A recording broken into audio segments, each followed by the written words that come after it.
Welcome to the Deep Dive. Today, we're going on a pretty spectacular journey.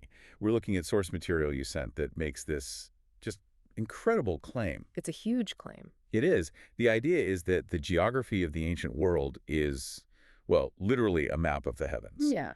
Our mission is to unpack this study that correlates ancient geography, prophetic scripture, and star clusters.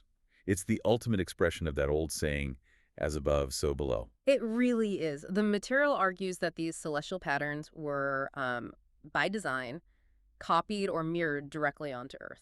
And we're not just talking about a few standing stones pointing at the sunrise. Oh, not at all. We are operating in a pretty specialized field here. We're diving into what's called Astro-Archaeology. Right. For anyone unfamiliar, that's the practice of, correlating ancient structures or geographical layouts with astronomical features, constellations, stars, that kind of thing. But this source goes way beyond that. It absolutely does. It claims the entire region of Asia Minor, so modern Turkey, is geographically correlated with the constellation Taurus, and that its most famous landmarks. The seven churches of Asia from the Book of Revelation. Exactly, that they map directly onto the stars within Taurus. And it doesn't stop there. The source material argues that the geography of Greece is also deliberately mapped onto the celestial figure of Orion. Yeah, Orion the Hunter. So we're talking about entire nations, critical prophetic sites, all arranged according to some kind of cosmic blueprint. It's a monumental assertion. It is, and the guiding principle for this, according to the source, is found in the Book of Job. Which asks that question. The question, can you bind the chains of the Pleiades or loose the cords of Orion? The idea presented is that these two specific star groups have a divinely ordained kind of antagonistic relationship that forms the backdrop for the whole human spiritual story. The source puts all of this into the context of the Mazzaroth, right? The original celestial zodiac. Precisely. And it's presented not as astrology in the modern sense, but as a divine cosmic storyline. The study argues that the entire Mazzaroth tells the story of Jesus' redemption work. Starting in Virgo and ending in Leo. Yes. Starting symbolically in Virgo, the Virgin, and concluding in Leo, the Lion, the source really highlights this beginning and end, the Virgin and the Lion, as forming what it calls a Sphinx duality. And why is that duality, the Sphinx, so critical to this interpretation? Because it represents the Alpha and the Omega, the beginning and the end of the Redeemer's mission. The source suggests this cosmic clock wasn't just, decorative. It was designed for humanity to see the entire plan of redemption, from the promised seed in Virgo to the triumphant king in Leo, just by looking up. Okay, let's unpack this. I want to focus on the literal mapping first. If Turkey is Taurus, how do the seven churches of Asia fit into a precise celestial pattern? Well, the visual evidence presented in the source it's compelling. The seven churches, Ephesus, Smyrna, Pergamum, and so on, they aren't just randomly placed.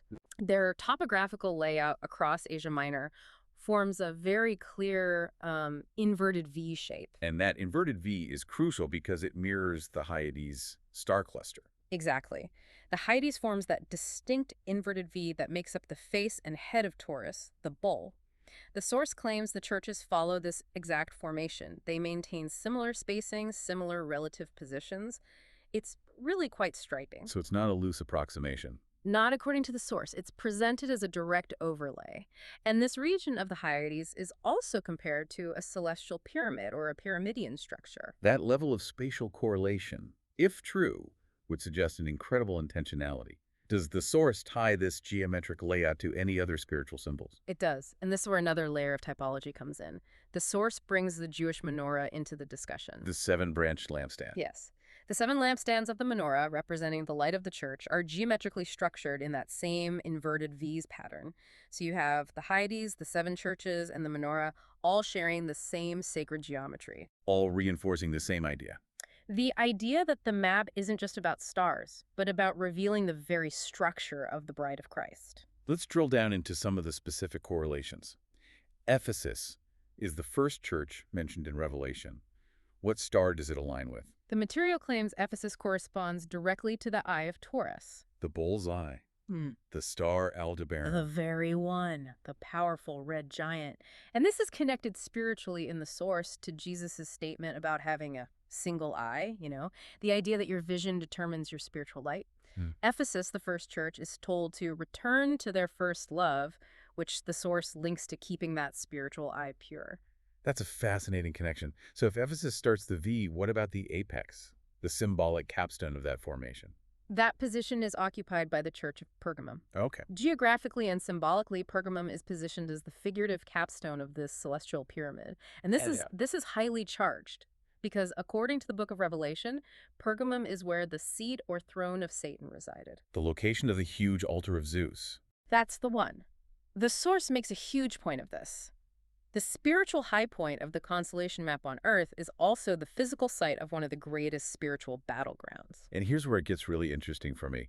Once we've established Turkey as Taurus, the study immediately pivots across the Aegean to Greece. Right, linking it to Orion, Taurus's great cosmic rival. So how is Greece overlaid onto the Hunter constellation? Yeah, Is it as precise? the mapping is, according to the source, astonishingly precise. It argues that if you draw a vertical line, a ley line, down through Greece, it follows the figure of Orion in perfect, recognizable proportion. So famous landmarks become specific stars. That's exactly it.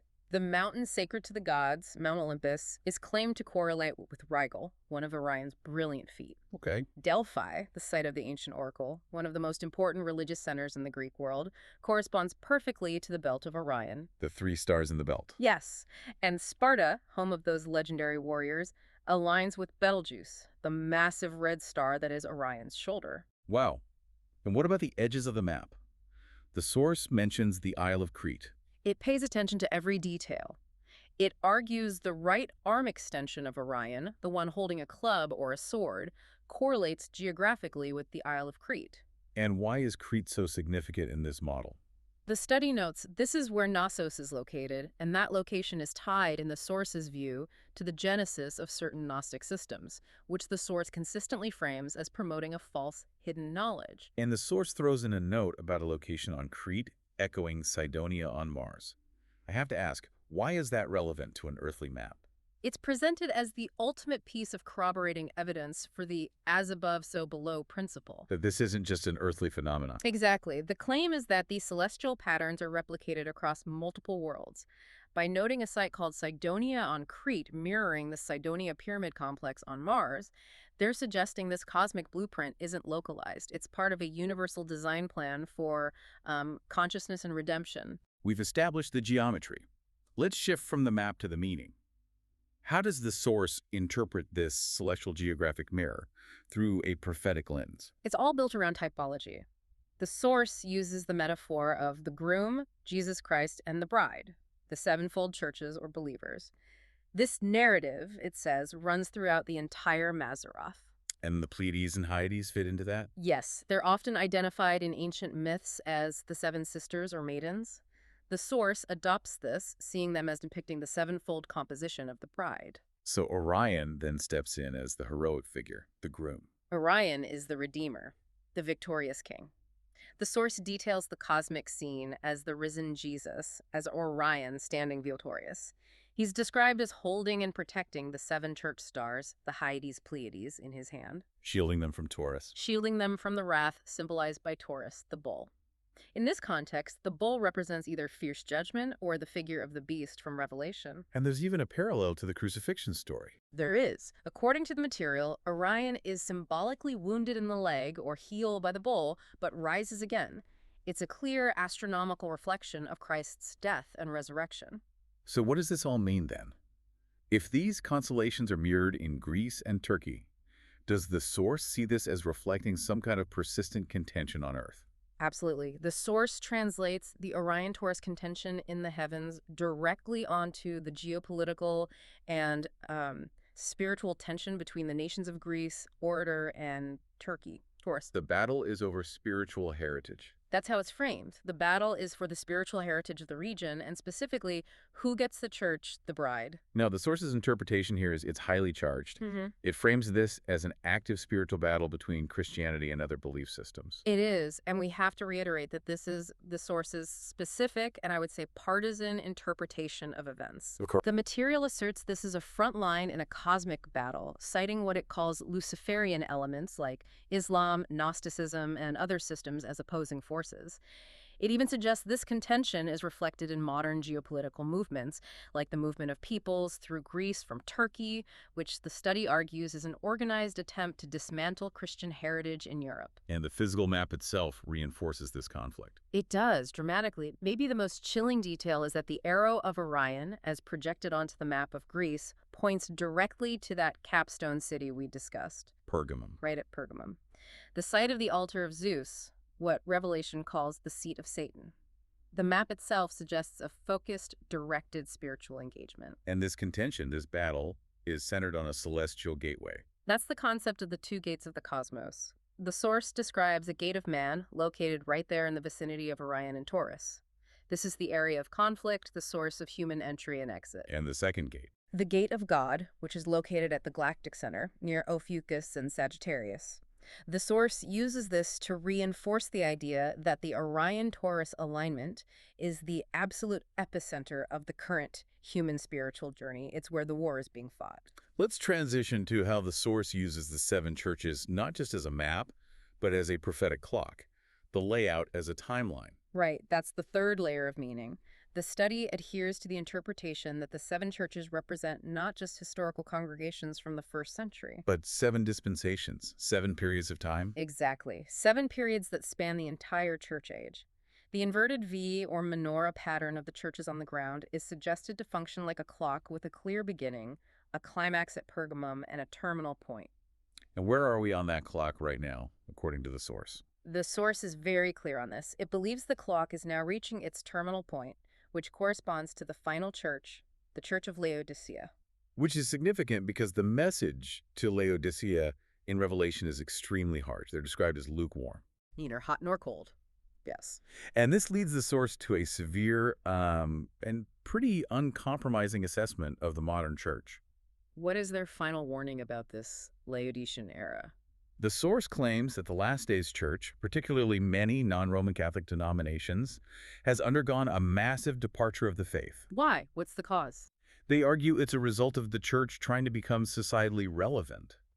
The consequence, they say, is that society ends up changing the church, rather than the church transforming society. And the material points to specific areas where this abandonment of doctrine is happening. It does. The source asserts the key denominations are abandoning biblical doctrine on what it calls foundational issues, things like gender identity and the definition of marriage.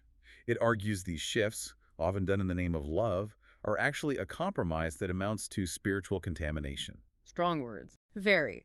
The material claims that pastors and leaders involved in this are the modern-day equivalent of the Nicolaitans and Jezebels from Revelation. This spiritual state, mirroring the days of Lot and Noah, is presented as the definitive sign that judgment is imminent, and that it will start, as it says, in the house of Jehovah. And the ultimate conclusion is tied directly to the end of this church age, the closing of the clock. Precisely. The source views the entire church age as a sort of temporary intermission that is now concluding with an imminent rapture event. And they issue a pretty stark warning about that. They do. A warning that the global powers that be are fully aware this event is predicted, and that they are already, quote, priming the pump to condition the public with a sophisticated great deception. A ready-made lie to explain away the sudden disappearance of the faithful when it occurs. So we started with this precise map of the heavens, and we've ended with a prophetic timeline of judgment.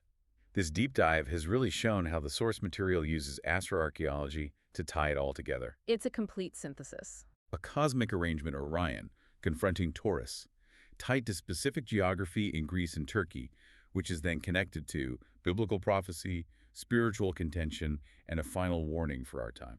It's a breathtaking scope. The source's fundamental argument is that this precise celestial arrangement is the silent witness to the plan of redemption, that it was designed by the Creator specifically for humanity to read and understand from Earth. The mirroring, in their view, is absolutely by intentional design. So let's leave our listeners with this thought. If we accept the source's assertion for a moment that these precise celestial configurations, these layouts mirroring Taurus and Orion, are reflected across different worlds, they specifically cite the Cydonia Pyramid Complex on Mars. Yes. What does that imply about the sheer scope and the origin of this cosmic design? If this blueprint is replicated not just on Earth, but in another planetary system, it raises the question of whether every civilization everywhere is meant to be reading the exact same divine narrative. A fascinating and, frankly, a staggering scope to consider. It makes you wonder what other celestial echoes we might find if we really started looking. We encourage you to continue your own research into the Hyades, the Pleiades, and the broader story of the Mazzaroth. Thank you for joining us on the Deep Dive.